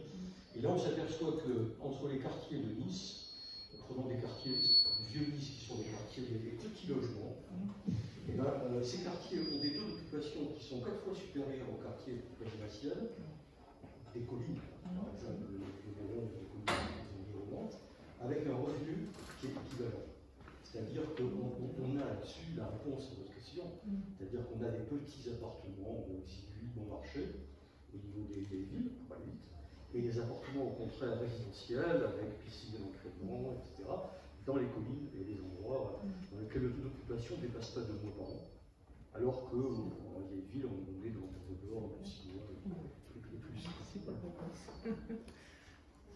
Maintenant, on ne peut pas contrôler l'État, parce que ça... On ne peut pas, avec les données que nous avons achetées, nous ne pouvons pas contrôler l'État, puisque nous n'avons acheté que les données sur l'offre. Il faudra avoir les données commentaires du côté demande pour avoir une petite idée. Mais ça reste assez subjectif, les quelques échantillons que nous avions. Donc pour l'État, non. Et pardon, aussi, il me vient une idée, mais il m'a semblé aussi que il m'a semblé aussi qu'une piste de ces locations Airbnb, c'était pour des propriétaires, des petits propriétaires qui avaient peu de revenus. Donc ça, c'est une idée, mais bon, est-ce qu'on peut le regarder quelque part? Et puis aussi pour un milieu rural très désertifié qui peut trouver là une opportunité pour des logements mal fichus qui sont souvent construits au nord. Voilà, c'est un peu deux pistes. Est-ce que vous avez des moyens de voir un peu ce que ça donne ou pas? Sylvie, peut-être.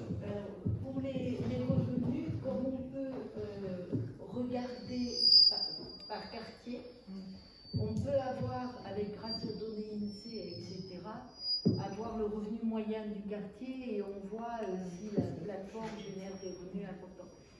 Mais encore une fois, nous ne connaissons pas l'identité des détenteurs et de ces appartements, quoi, hein. Donc ça reste des corrélations statistiques. Avec Sylvie, l'an dernier, on a fait faire une étude à une étudiante de M2, malheureusement elle n'était pas excellente, qui a essayé de croiser des données sociales de villes et de communes avec des revenus, des taux d'occupation, etc., etc. Bon, je dois dire que les résultats ne sont pas très clairs. Les revenus les plus élevés étaient captés par les quartiers où le revenu de référence fiscale était le plus élevé. Donc ceux qui ont de belles maisons. Donc voilà, il n'y a pas clairement un effet de rattrapage. Contribuer à enrichir les riches, quoi. Voilà. Sur les départements. Sur les Alpes.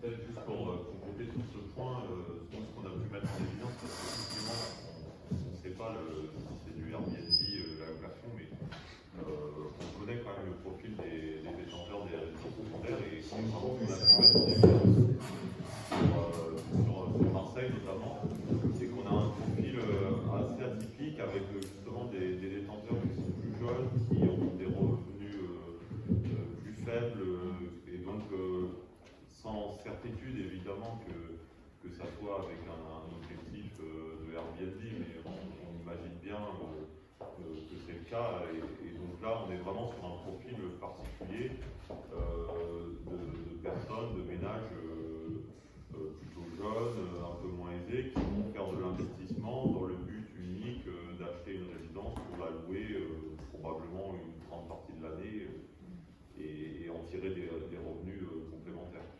Donc ce profil, a priori, il existe. Il reste quand même très minoritaire, hein, mais il existe. D'ailleurs, il y avait une question aussi, est-ce qu'on peut avoir une idée des dates d'acquisition? Bon, je ne pense pas que dans votre étude c'est possible, hein, mais est-ce qu'il y a des dates d'acquisition qui sont liées au développement d'Airbnb où on voit justement ce type de profil émerger, en gros des investisseurs locatifs particuliers? Alors, nous, sur notre étude, on connaît effectivement les dates d'acquisition ou les durées de détention des résidences secondaires. Après, voilà, comme on l'a déjà dit, on ne pourra jamais faire le lien entre la personne qui a une résidence secondaire, parce que c'est une résidence qui a joué pour ses vacances, etc. On l'a vu aussi sur certains messages, ça peut parfois être des résidences secondaires pour du travail, pour un logement pour des enfants de la famille au moment où ils font leurs études. Enfin voilà, il peut y avoir de multiples utilités à cette résidence, dont le Airbnb. Donc ça, nous, on ne peut pas faire le lien. Par contre, effectivement, on a les dates et on sait si c'est des résidences qui sont détenues depuis longtemps ou pas longtemps. D'accord. Et il y avait aussi une autre question sur les multi-offreurs, hein, c'est-à-dire la part, est-ce qu'elle augmente, est-ce qu'on arrive à l'identifier au niveau de la région pour comprendre un peu, en tout cas, je pense dans les zones urbaines, la part qui est soustraite à la location classique en fait, et donc aux habitants. On a la part dans le nom de l'annonce, le nombre de jours réservés des multi-offreurs. Elle est restée en termes d'offreurs, elle est restée à peu près stable dès le départ. Mais ensuite, ce qu'on ne sait pas, c'est qui sont ces multi-offreurs. Donc, les données RDNA ne permettent pas d'identifier évidemment qui sont des professionnels des vaccins. D'accord, on n'arrive pas à identifier les multi-offreurs, si c'est des professionnels. Alors, on arrive à on a certains groupes qui apparaissent clairement, mais beaucoup se délisent. Mais en tout cas, voilà, pas de manière exhaustive. Il y a certains groupes qui apparaissent, mais en revanche, le nombre de multi-offreurs n'augmente pas. Paradoxalement, n'augmente pas, alors que le revenu qui génère, lui, augmente. C'est essentiel. Mais ils sont de plus en plus efficaces en termes de génération de revenus. Voilà. On voit qu'il y a une réponse de toute façon déjà dans le chat sur les effets de. Il y avait une question aussi sur les effets des plans d'aménagement de développement locaux et l'augmentation des résidences secondaires. Il y avait une question de la salle. Alors il faut parler fort du coup pour nos amis qui sont à distance. Moi j'avais une question en fait, justement par rapport à l'étude Airbnb et à la présentation qui a été faite par M. Stock. On a été, je pense, moi j'étais surpris par, on l'avait déjà vu, hein, mais le chiffre de plus d'1 milliard en fait, de revenus rien qu'à l'échelle de la région. Donc on peut imaginer qu'à l'échelle nationale c'est considérable. Qu'est-ce qu'il en est? Peut-être vous pouvez faire un petit rappel en fait, de la fiscalité en France à ce sujet. Qu'est-ce qui revient réellement en fait, aux collectivités locales? En fait, on évoquait aussi tout à l'heure, vous évoquiez M. Stock, la question de la financiarisation. Hein, et on sait bien que ça c'est des questions qui impactent directement l'aménagement. On évoquait aussi la régulation, notamment des mouvements sociaux. Hein. En fait, on a vu des mouvements sociaux parmi les premiers aux États-Unis, à Los Angeles par exemple, des grands mouvements sociaux en fait, dans certains centres-villes, en fait, pour dire à quel point Airbnb peut être aussi fait, un vrai souci. Parce que derrière Airbnb, on parlait de professionnalisation, il y a plein de petites mains aussi hein, pour changer les draps, pour tenir. Il y a ça des professionnels, mais il y a aussi d'autres professionnels. En fait, donc comment, finalement, de quels moyens, en fait, je dirais, issus de ces plateformes, les pouvoirs publics locaux en fait, arrivent à obtenir, parce qu'on le voit sur Amazon, hein, c'est une vraie question, les fiscalités, les plateformes d'achat qui échappent totalement aux fiscalités. Aujourd'hui, vous achetez un appareil photo ou n'importe quoi, en fait, ils arrivent avec les plateformes en compte à vous vendre en fait, à peu près tout à 20% moins cher parce qu'ils échappent à la fiscalité nationale. Donc qu'est-ce qu'on sait de ces sujets et finalement quel levier on a autour de ces revenus qui sont pas considérables liés à Airbnb. Donc peut-être, je résume très brièvement la question si elle a été mal entendue par ceux qui sont à distance. Donc surprise, hein, ou un étonnement à l'égard de ce que peut rapporter Airbnb, hein, plus d'1 milliard d'euros. Et donc la question, mais qu'est-ce qu'il en est en tout cas pour la fiscalité de tous ces revenus? Qu'est-ce que peuvent récupérer les collectivités territoriales pour ensuite avoir les moyens pour développer leur territoire. Et moi j'aurais même tendance à rajouter une question par rapport à ça pour connaître un peu ces dispositifs de plateforme. Quand vous parlez des 1 milliard, est-ce que c'est 1 milliard dans la poche des loueurs ou est-ce que c'est avant commission d'Airbnb? Parce que dans les faits, la commission d'Airbnb est conséquente. Alors, c'est 1 milliard de revenus avant la commission Airbnb. Donc c'est 1 milliard avant Airbnb, donc pour la région c'est beaucoup, c'est moins. C'est beaucoup moins, c'est au moins 20%. C'est ce que. Un peu moins de Et après, ces 1 milliard sont sûrement surestimés d'après la plupart des revues, parce que ce sont des chiffres qui sont donnés par RDNA à partir de leur propre algorithme sur les réservations, etc. Donc, sur les prix affichés. Et sur les prix affichés, il y a des donc pas forcément négocier après quand les gens reviennent et ça. Donc, ce qui nous importe, nous, à la limite, c'est sur l'évolution après dans le temps de ce revenu. Et donc, on part sur les revenus affichés et voilà. Alors, en ce qui concerne la fiscalité depuis 2018, je ne me rappelle plus, mais la plateforme début 2019, je crois, la plateforme est obligée de remonter aux collectivités territoriales tous les revenus gagnés comme toutes les plateformes, hein, Airbnb, Le Bon Coin, etc. Donc les personnes qui louent sur Airbnb voient leurs revenus déclarés au fisc, remonter au fisc automatiquement. Donc après la fiscalité c'est celle des locations, donc ça dépend du régime que vous avez choisi. Je ne suis pas du tout experte. principe, les gens sont imposés depuis 2019. Cela dit, si vous parlez avec des particuliers, vous entendez aussi que Airbnb est une plateforme relativement clean au niveau du retour, et que ce n'est pas le cas pour tout le monde. Mais bon, ça remonte. Ouais, donc il y a une fiscalité Airbnb, mais voilà, Airbnb c'est parce que c'est une grosse plateforme, Ça donc elle remonte. peut être régulée, mais il y a tout un tas d'autres moyens de louer des résidences, et là la fiscalité ne s'applique pas nécessairement. Alors nos chiffres montrent quand même qu'à partir de 2018-2019, il y a une stabilisation, hein, une certaine maturité. Il n'y a plus autant d'annonces qui apparaissent sur le... Enfin, il y a une diminution de la croissance, mais ça croît toujours. Donc il y a une stabilisation de l'offre. Alors en ce qui concerne ce qui revient à la commune, c'est-à-dire comment se distribuent ces revenus, alors c'est là que le travail qui est fait par l'INSEE est intéressant, même si nous on ne travaille pas forcément sur les résidences secondaires, mais l'indication que vous donniez au niveau des détenteurs de ces résidences secondaires et les différences intra-régionales, donc entre le littoral, la montagne, etc., ça pour nous c'est très intéressant, parce qu'il est évident que je crois que c'était dans les Alpes-Maritimes notamment, enfin sur tout le littoral azuréen où on a beaucoup de détenteurs qui n'appartiennent pas à la région et un fort taux étranger aussi, et eh bien voilà, donc ça, les revenus, ils vont... Ouais. Nous ayant montré que c'est sur ces zones-là où il y a le plus de revenus, on peut supposer effectivement qu'il y a une grande part de ces revenus qui partent ailleurs que dans la région. Ailleurs qu'en Paris. Je voulais ajouter à la question que c'est en fait un combat juridique. On le voit, et dans différents pays, ça se passe différemment. Par exemple, en Suisse, maintenant, les communes demandent à Airbnb, obligent Airbnb à collecter aussi la taxe de séjour. Donc c'est une autre forme de fiscalité, pas seulement pas sur le revenu, mais aussi donc, sur la taxe de séjour, considérant du coup que Airbnb c'est une entreprise touristique. Mais c'est un long combat. Hein. Aujourd'hui on est en 2020, ils ont commencé il y a 10-13 ans. Donc il y a petit à petit une reprise en main aussi avec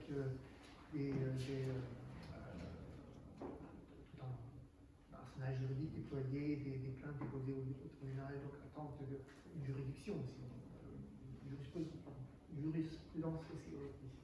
Peut-être pour rebondir là-dessus, et là c'est plutôt aux économistes que je m'adresse, les chiffres de l'INSEE montrent par exemple qu'il y a des communes dans les Hautes-Alpes où il y a plus de 50% de résidences qualifiées de secondaires. On sait très bien qu'en France, en ce moment, la taxe d'habitation est en train d'être supprimée, sauf pour les résidences secondaires.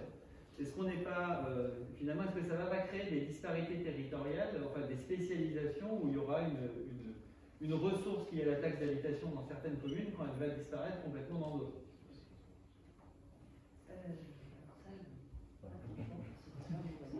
Sur Airbnb, de toute façon, on n'a pas la distinction résidence secondaire, résidence principale. Oui, c'est des résidences. Ce sont des résidences, les deux sont mises sur le marché Airbnb, donc on a beaucoup de mal à faire la distinction. Et non, je ne saurais pas vous répondre. Je pense que vous dites est certainement fondé. Ensuite, je sais pas. Il faudrait étudier ça de près, parce qu'on va avoir des communes dans lesquelles il y a des revenus de substitution au fait qu'il y ait moins de résidences secondaires, et puis d'autres où ce sera vraiment un déficit brut. Voilà, enfin on voit que ça fait bouger les lignes concrètement, enfin la réglementation évolue. Il y a d'autres questions dans le chat. Ce qui nous intéresse, excusez-moi, je ne sais pas si ça viendra dans le chat, c'est les questions de régulation, parce que là, on a affaire à des régulations qui sont extrêmement différentes d'une grande ville à l'autre, par exemple. Et ça va être un des sujets qu'on va essayer d'étudier. En particulier, on a Cannes et Nice qui ont des systèmes totalement opposés. Oui, il y a une disparité des régulations.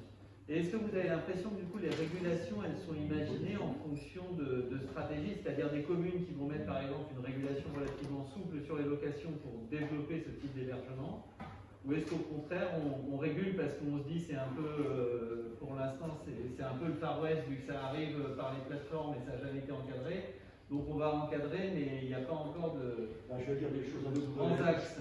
Je vais dire des choses un peu à la louche, mais par exemple à Nice, où on a régulé, où c'est régulé, c'est lié sans doute à deux phénomènes. Un qui est très, très évident, c'est que c'est une universitaire, donc d'étudiants, qu'il faut loger, et que quand les logements étudiants deviennent la place en Airbnb, au bout d'un moment, ça fait débat au niveau de la culture, il faut lever ces problèmes. Et puis il y a également un problème de pression des hôteliers. Donc il y a des lobbies aussi concurrents dans le domaine du tourisme qui font que. Oui, donc Nice, ils sont plutôt sur une régulation contraignante pour garantir les logements des étudiants et protéger les hôteliers. Exactement. Et inversement, vous dites que Cannes, c'est très libéral. Cannes, il n'y a rien. Cannes, c'est le paradis d'Airbnb. Voilà. Non, mais c'est intéressant, c'est-à-dire qu'il n'y a pas, au sein même c'est le même département, c'est-à-dire au sein même du département, il n'y a pas de politique de régulation partagée. Il n'y a pas d'étudiants à Cannes, c'est une des seules villes sur la côte, il y a pratiquement rien. Il y a Cannes, d'avocats, mais enfin, ils ne sont pas logés à Cannes, ils sont plus clairs. Et d'autre part, peut-être que les hôtels sont dans le haut de gamme, c'est-à-dire qu'ils sont peu touchés par les Airbnb du Suquet et de la ville de Cannes. Et donc, voilà, il n'y a pas de. C'est quoi les méthodes de régulation à Nice, par exemple? Alors à Nice, elle est similaire, je ne l'ai plus trop en tête, elle est similaire à celle que vient d'adopter Marseille, mais elle s'est encore détendue quand même. Donc pour le premier bien, vous avez une résidence principale et vous avez une deuxième résidence, on va dire secondaire, sur la commune, la métropole, le PCI de Nice. Vous avez droit, il n'y a pas de souci. Vous déclarez vos revenus, vous êtes imposé fiscalement comme une autre résidence.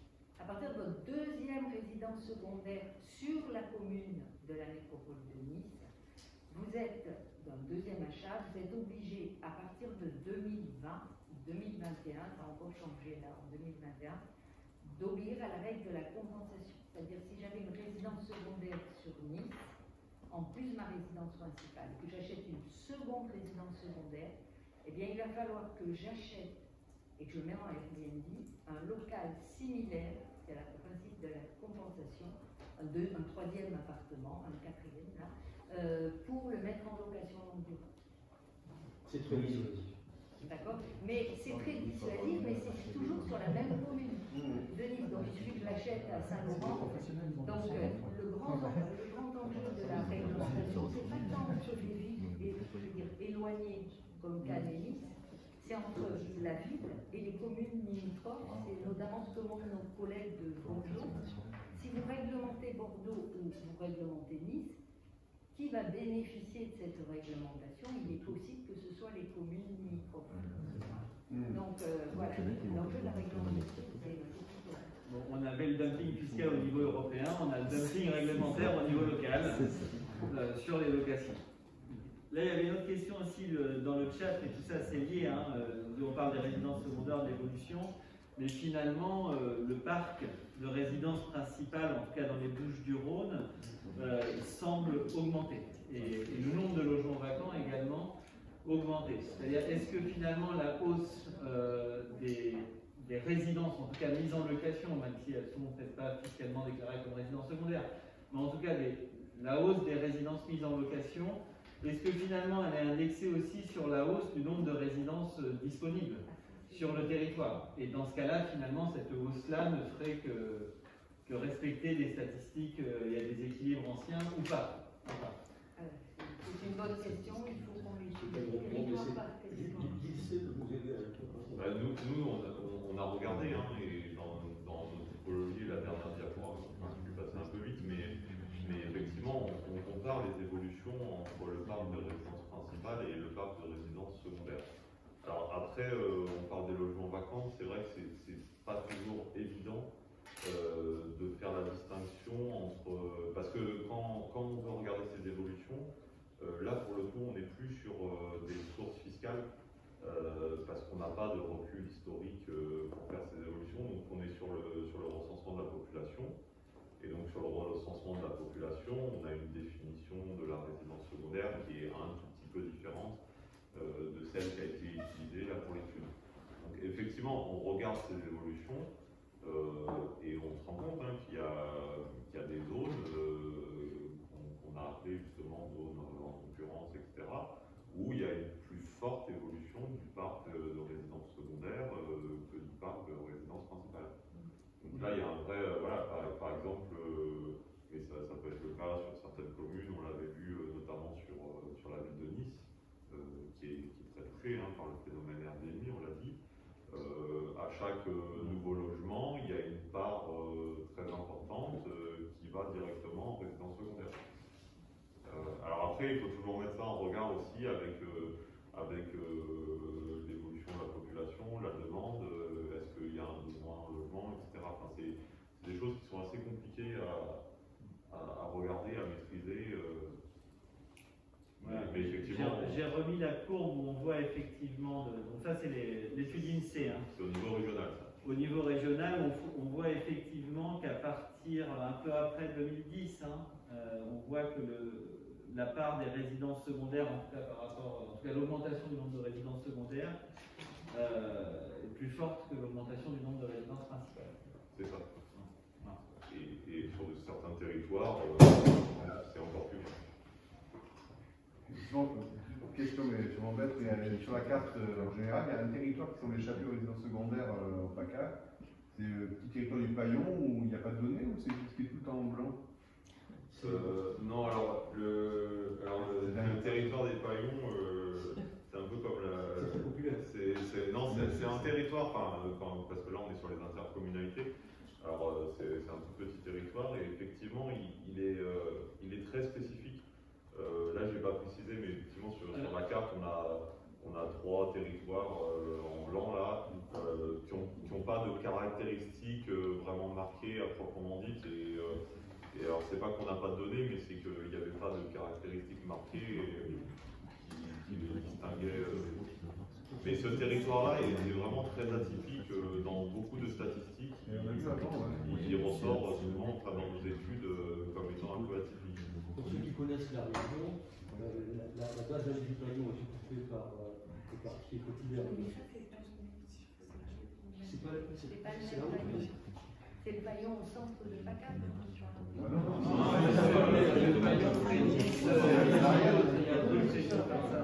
Donc la base d'Alès du Paillon est occupée par les quartiers populaires de Nice. Et la Haute-Vallée est moins populaire, je veux dire. Mais traditionnellement, on appelait ça la vallée rouge. C'était la vallée des communistes. Pour vous donner l'idée, Pour ceux qui entendent de loin, la vallée du Paillon était en blanc dans les statistiques de l'INSEE, puisqu'elle ne rentre dans aucun modèle, et manifestement le modèle c'est quartier populaire et mairie communiste. Je vous en laisse déduire ce que vous voulez.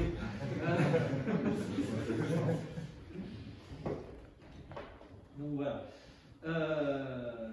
Alors après, oui, il y a pouvons-nous envisager des analyses par territoire, espace valléen, projet de territoire, leader, PNR, etc. Parce que finalement, est-ce que dans les zones rurales, est-ce que les statistiques ne sont pas étouffées par la présence de métropoles? Quand on regarde les statistiques du développement des annonces Airbnb, des résidences secondaires, etc. Est-ce que vous avez une granularité qui vous permet d'identifier peut-être des dynamismes spécifiques à des zones rurales où il y a probablement beaucoup moins de logements, mais il y a peut-être une dynamique très forte par ailleurs? Ouais, on l'a dit pour le données Airbnb, on vous a présenté des résultats assez généraux, mais on peut varier les échelons géographiques. Mais sur Airbnb, il y a la possibilité de depuis le quartier jusqu'à la commune. Et les données relatives au PNR, je vois dans la question, il y a une colonne, est-ce que la commune appartient au PNR? Donc on peut faire des cris et on peut faire des... Oui, dans Airbnb, les gens déclarent si leur commune est dans un PNR. Non, c'est nous. Ah, c'est vous qui avez réussi à identifier. Voilà, on a augmenté la base en introduisant des échelons géographiques qui nous intéressaient. Donc on peut trier les données Airbnb par PNR, par exemple aussi, évidemment par quartier, par commune. Donc si on veut étudier simplement une petite zone, un groupement de communes ou d'intercommunalités, on peut se limiter à cet échelon-là et avoir des résultats à ce niveau-là. Il y a des choses qu'on a observées, on a déjà parlé avec la région et avec le CRP aussi, c'est que par exemple, il y a des zones du Var dans lesquelles il y a des biens qui sont de très haut de gamme, avec donc un revenu élevé dans ces zones-là. C'est également le cas dans les Luberon. On a des phénomènes comme ça, un peu locaux, auxquels on s'aperçoit qu'il y a des revenus très élevés qui sont générés, indépendamment du littoral, je vais dire, pur, en état pur. Maintenant, ce qu'on voudrait faire aussi, c'est que, bon, l'étude qu'on a fait un peu détaillée sur Nice, on fasse un peu la même chose maintenant sur Cannes, pour la raison qu'on expliquait, et sur Marseille, parce que Marseille c'est les 3 grosses destinations de la région. Marseille, on a peut-être une autre logique, une autre dynamique qui s'est installée et qui peut être intéressante aussi. Une dynamique marseillaise spécifique sur Airbnb. Alors, est-ce qu'il y a une autre question de la salle? L'intuition, c'est qu'on pouvait avoir à Marseille, on n'est pas sûr, hein, mais qu'on pouvait avoir une utilisation qui n'était pas strictement touristique. Oui, l'occupation Airbnb dans les hypercentres urbains de Marseille, oui. On est les premiers à le constater au l'école. Hein. La plupart de nos intervenants, quand ils viennent de Paris et qui viennent une semaine, certains, en tout cas pour ceux qui décideraient de se loger par leurs propres moyens, ils privilégient Airbnb. Et même nous, en déplacement aujourd'hui, on peut recourir à Airbnb pour se loger. Ce qui se fait déjà un peu à Paris et peut-être à Marseille également.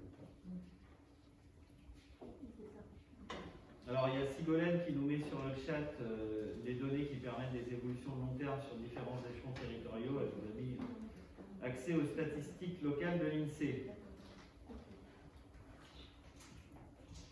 Est-ce qu'il y a d'autres questions? Bon, s'il n'y a pas d'autres questions, de toute façon, on arrive, on a 5 minutes, de la fin de cette conférence, en tout cas programmée. Je vais déjà remercier tous nos intervenants qui étaient très nombreux aujourd'hui. Hein, donc ça a été un format un peu particulier avec un temps de présentation des études assez long. Donc je les remercie et puis je remercie tous les participants qui sont venus jusqu'à nous aujourd'hui, à tous ceux qui nous ont rejoints en distanciel sur Zoom. Et je vous donne une petite information, cette fois-ci la date de la prochaine conférence qui en principe est prévue début décembre. Donc vous recevrez, si vous avez pour confirmation, c'est le 2 décembre. Oui. C'est le 2 décembre. La prochaine conférence, c'est le 2 décembre et elle sera dédiée à la maritimité. Merci à tous.